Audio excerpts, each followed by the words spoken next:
కొద్ది నిమిషాల్లో అక్క వస్తుంది, మాట్లాడుతుంది, లోపల ఒక అందరికి కడువ వేస్తుంది. కార్లో ఉన్న వాళ్ళకి అందరికి ఫోన్లు చేసుకొని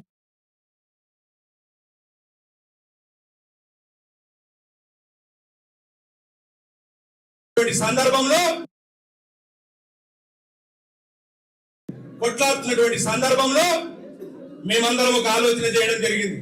నడిగడ్డ హక్కుల పోరాట సమితి 2000 తెలంగాణ రాష్ట్రం ఏర్పాటైన తర్వాత, ఉస్మానియా యూనివర్సిటీలో నేను చదువుకున్న తర్వాత, నేను నా సొంత నియోజకం వెళ్ళినాక ఇకనైనా మా బతుకులు తెల్లారుతాయి, సొంత రాష్ట్రం వచ్చింది, మాలాంటి యువతకు అవకాశాలు వస్తాయి, రాజకీయ సామాజిక సమానత్వం వస్తుంది, ఆర్థిక సమానత్వం వస్తుంది అని చెప్పేసి ఆశపడి కేసులు పెట్టించుకుని తెలంగాణ కోసం కొట్లాడి తిరిగి మేము గద్వాలకి వెళ్ళి ఇకనైనా మా నడిగడ్డ మారుతుందేమని చూస్తే మా నడిగడ్డ మారలేదు.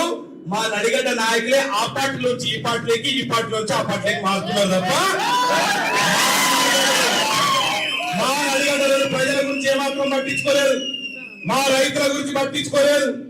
మేము ఆ బంగాళకి వెళితే మా బీసీ ఎస్సీ ఎస్టీ మైనారిటీ వర్గాలను వాళ్ళ యొక్క బంగాళ కాడ తలుపుల కాడ కింద కూర్చోబెట్టుకున్నారు తప్ప ఏ రోజు కూడా మాకు కనీస గౌరవం ఇయ్యని పరిస్థితుల్లో అక్కడికి వెళ్ళి ఆవేదన చెంది మాకు రాష్ట్రం వచ్చింది. కానీ మా రాష్ట్రంలో నడిగడ్డలో ఉన్నటువంటి 70 ఏళ్లుగా ఏలుతున్నటువంటి ఈ కుటుంబ పాలన గద్దె దించాలంటే మరొక పోరాటం చేయాల్సిందే అని చెప్పేసి నడిగడ్డ హక్కుల పోరాట సమితి ఏర్పాటు చేసినాం.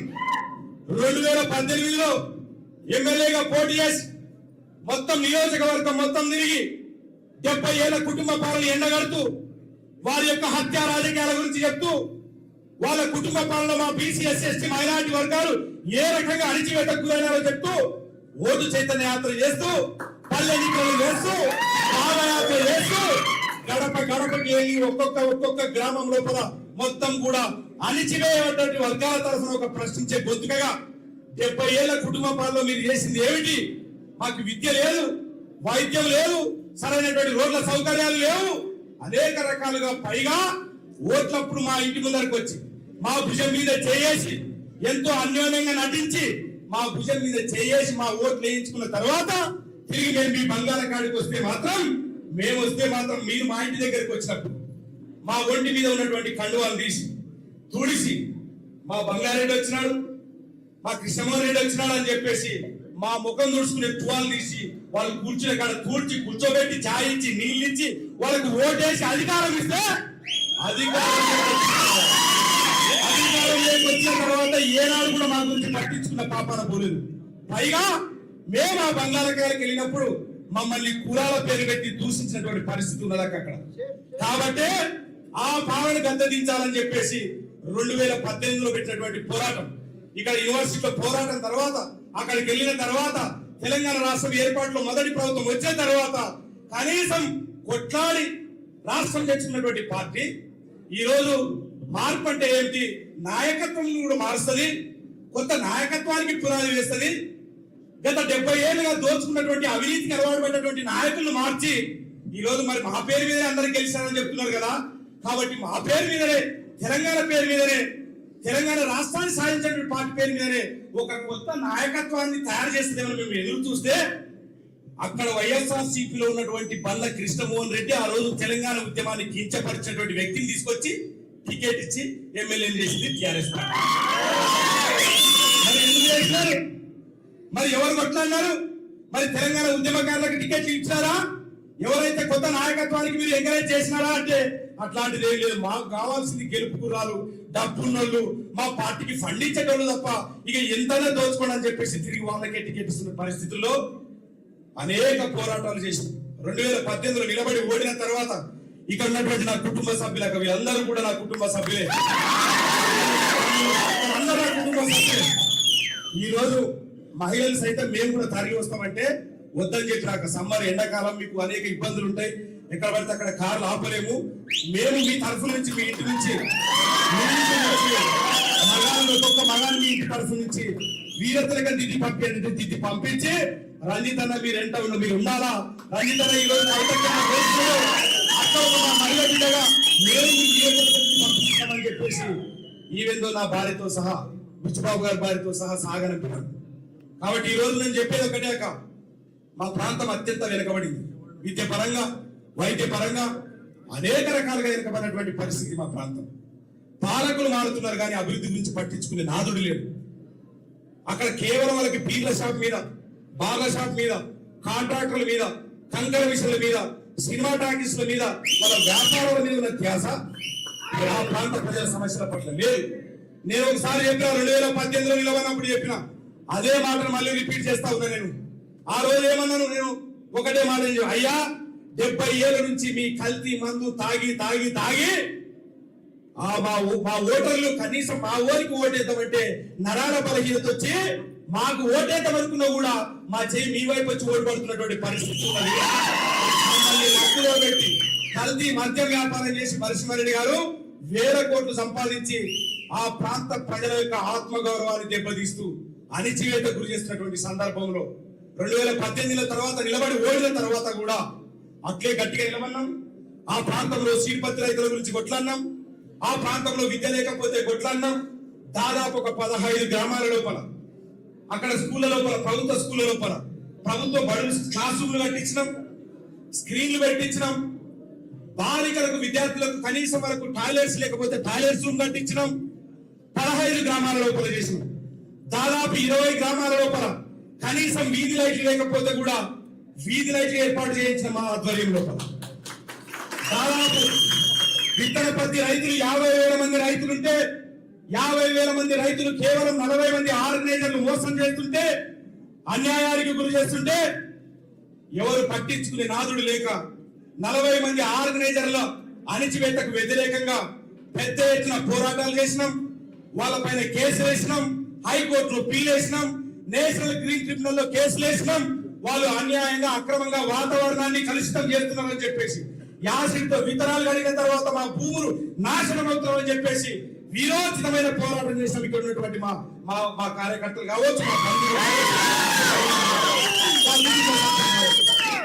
ఆ సందర్భంలో నా పైన అనేక సందర్భాల్లో దాడులు జరిగినా కూడా ఇదే మంది, ఇక్కడ ఉన్నటువంటి ఇదే నా బంధువులు, ఇక్కడ ఉన్నటువంటి ఇదే నా కార్యకర్తల బలంతోనే ఒక ఊరి నుంచి ఇంకొక ఊరి పోయే క్రమంలో ఎక్కడ దాడులు చేస్తారో మా అన్న మీద అని చెప్పేసి బండ్ల మీద, 2 వీలర్స్ మీద మళ్ళీ ఒక ఊరు దాకా వచ్చి వదిలేసి వెళ్ళారు. అక్కడి నుంచి మరో గ్రామం పోతుంటే అక్కడి నుంచి ఒక 30-40 బండ్ల మీద వదిలేసి వెళ్ళేవారు. చివరికి నా ఇంటికి వచ్చి ఇల్లు ముట్టేంత వరకు కూడా నన్ను ఇంటికి చేర్చేవాళ్ళు నా బంధువులు. కాబట్టి ఈరోజు వీళ్ళందరూ తీసుకొచ్చి యాక్చువల్ గా మాకు ఒక తృప్తి ఇంకేమంటే భారీ బహిరంగ సభ పెట్టి మిమ్మల్ని అక్కడికి తీసుకెళ్లి మా కార్యకర్తలందరూ మీకు పరిచయం చేద్దాం అనుకున్నాం. కానీ ఇప్పుడున్నటువంటి సమయాభావం లేకపోవడం వల్ల, ఎందుకోసం అంటే పార్టీ ఏర్పాటు అనే ప్రక్రియ చాలా దగ్గరికి వస్తున్నటువంటి సందర్భంలో, లేదు రంజిత్ మీరు తొందరగా నిర్ణయం తీసుకోవడం చెప్పడం మా కార్యకర్తల అభిష్టం కూడా అట్లే ఉన్నది.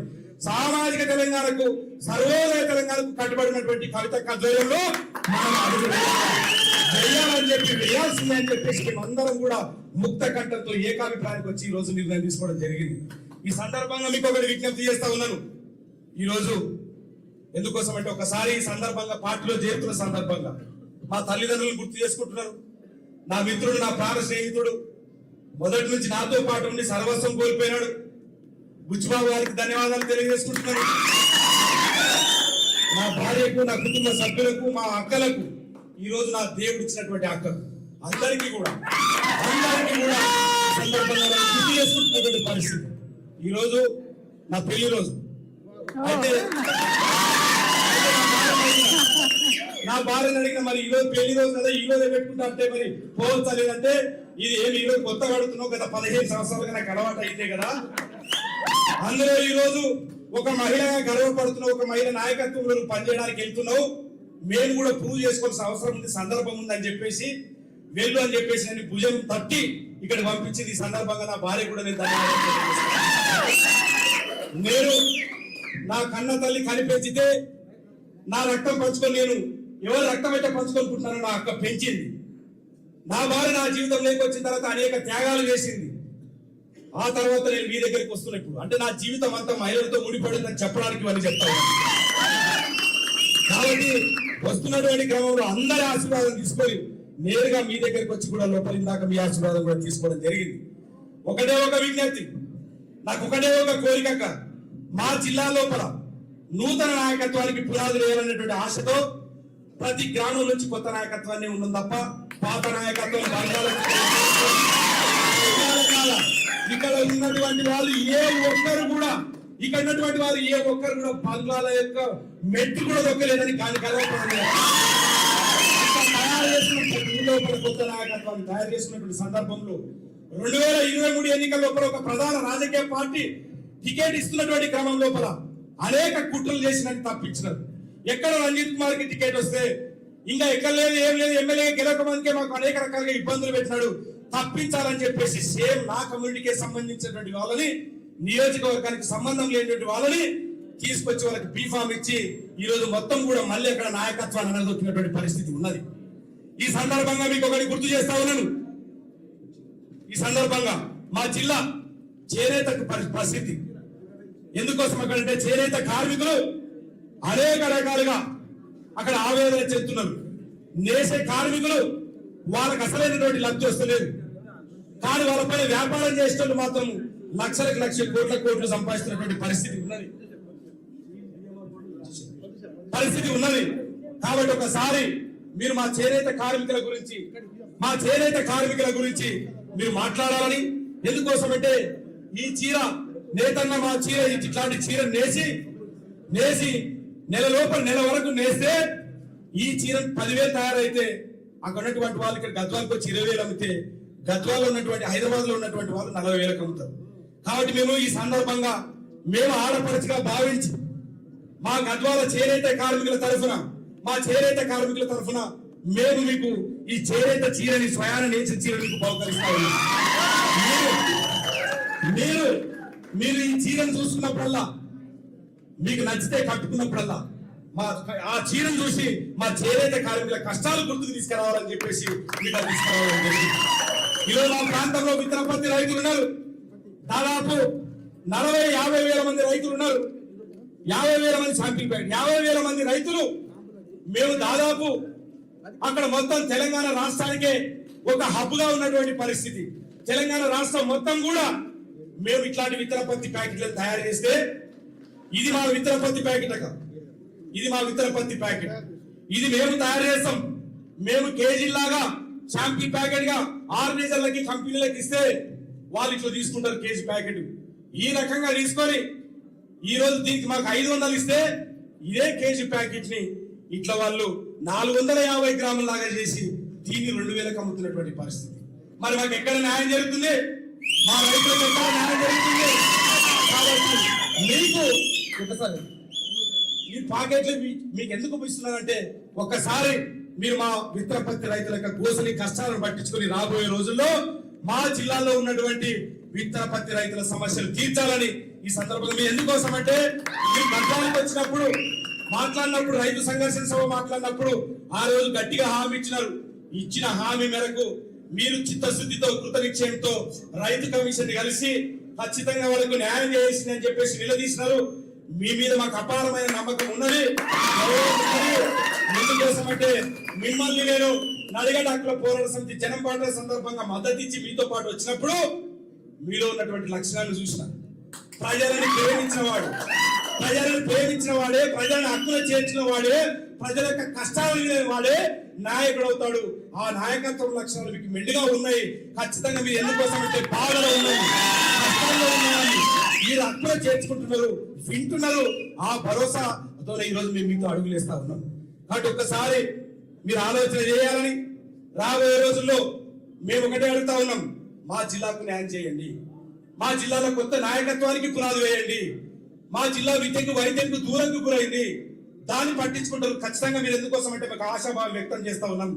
70 ఏళ్ల కుటుంబ పాలనలో మా ప్రాంత ప్రజలు నలిగిపోయినటువంటి పరిస్థితి ఉన్నది. DKR గారు ఏళ్లు కాంగ్రెస్ పార్టీలో ఉన్నది. ఎమ్మెల్యే వస్తారు నిలబడకపోయేసరికి ఎంపీ అప్పుడు రాత్రి ఢిల్లీ పోయి కండువా కప్పుకొని అస్తం గుర్తుతో చెయ్యి ఉప్పుకుంటూ పోయి పువ్వు గుర్తు పట్టుకొని ఢిల్లీ నుంచి దిగింది విమానాశ్రయం. మేము మాత్రం వాళ్ళ గురించి కొట్లాడుకుంటున్నాం. సొంత అన్నదమ్ములం కొట్లాడుకుంటాం అత్తాల కోసం. ఒక అన్న ఇక్కడ ఉంటాడు, ఒక తమ్ముడు ఇక్కడ ఉంటాం. వాళ్ళ కుటుంబ పాలన గద్దెనెక్కించడానికి సొంత అన్నదమ్ములం, సొంత తల్లి పిల్లలం నెత్తులు వాళ్ళ కొట్టుకొని ఎట్ల పంచాయతీ సావులకు కూడా పరిస్థితి వాళ్ళ గురించి. మేమేమో వాళ్ళ గురించి రక్తం ఓడేలా మేము కొట్లాడుతుంటే, మేమేమో సొంతం అన్నదమ్ములు మాట్లాడుకోకుంటే, వాళ్ళేమో రాత్రికి రాత్రి పార్టీలు మారుతున్నాం, వాళ్ళకి సిద్ధాంతాలు లేవు, మాకు మాత్రమే సిద్ధాంతాలు. ఒకవేళ మేమే గనక నా తమ్ముడు నా అన్నను లేకుంటే మాకు దూరం బంధువు ఒకరు అవతలు తిరిగినారనుకో, ఏమ్రా నువ్వు అన్నో కదుకు తమ్ముడో కదుకు యాక్సిడెంట్ చేస్తున్నారు అన్న, మేము యాక్సిడెంట్ చేస్తున్నారు అని వాళ్ళు మాత్రం మమ్మల్ని ప్రశ్నిస్తారు. కానీ వాళ్ళు మాత్రం మమ్మల్ని వాళ్ళు మాత్రం ఎప్పటికప్పుడు మారుతుంటాడు. రంజిత్ కుమార్ గట్టిగా పోరాడేసరికి డీకే అన్న గారు అక్కడ నిలబడకుండా అక్కడి నుంచి వదిలేసి అస్త్ర సన్యాసం చేసి అల్లుని గెలిపించమని వెనక ఉన్న కార్యకర్తలకే అల్లునికి ఓట్లేనని చెప్తుంది అత్త.